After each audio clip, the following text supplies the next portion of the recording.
ఇకపై సెలబ్రిటీల జాతకాలు చెప్పను. వారి జోలికి పోను. సెలబ్రిటీలెవరూ జాతకం చెప్పమని నా దగ్గరికి రావాల్సిన పనిలేదు. వేణుస్వామి సంచలన వీడియో.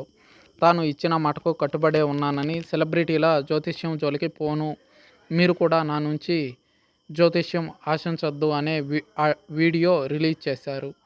గతంలో తాను ఇచ్చిన మాటకు కట్టుబడి ఉన్నానని, అప్పుడు నాగచైతన్య, సమంత జ్యోతిష్యం చెప్పాను. దానికి పొడిగింపుగా మొన్న నాగచైతన్య, శోభితాల భవిష్యత్తు చెప్పాల్సి వచ్చిందన్నారు.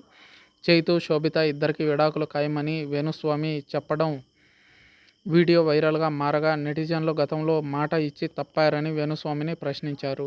ఈ నేపథ్యంలో వేణుస్వామి స్పందించారు. ఇకపై భవిష్యత్తులో నేను సెలబ్రిటీల జాతకాలు చెప్పను. సమంతకి, నాగచైతన్యకి చెప్పిన జాతకం ఎక్స్టెన్షన్గానే ఇప్పుడు శోభిత, నాగచైతన్యాల జాతకం చెప్పాల్సి వచ్చింది. అంతేకాని ఇక మీదట సెలబ్రిటీల జాతకాల జోలికి లేదా పొలిటీషియన్స్ జాతకాల జోలికి నేను వెళ్ళను.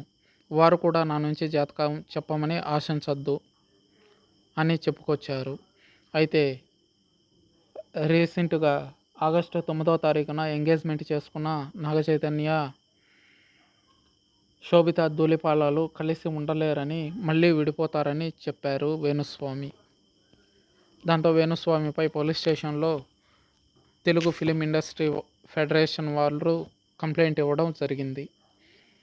స్వయంగా మా అధ్యక్షుడు మంచు విష్ణు వేణుస్వామికి ఫోన్ చేసి వివరణ కోరగా, ఇకపై సెలబ్రిటీల జోలికి నేను వెళ్ళనని, మీ ఫ్యామిలీ కూడా నాకు క్లయింట్సే కదా, మీరు కూడా జాతకాలు చెప్పమని నన్ను అడగొద్దని చెప్పానని వేణుస్వామి చెప్పుకొచ్చారు.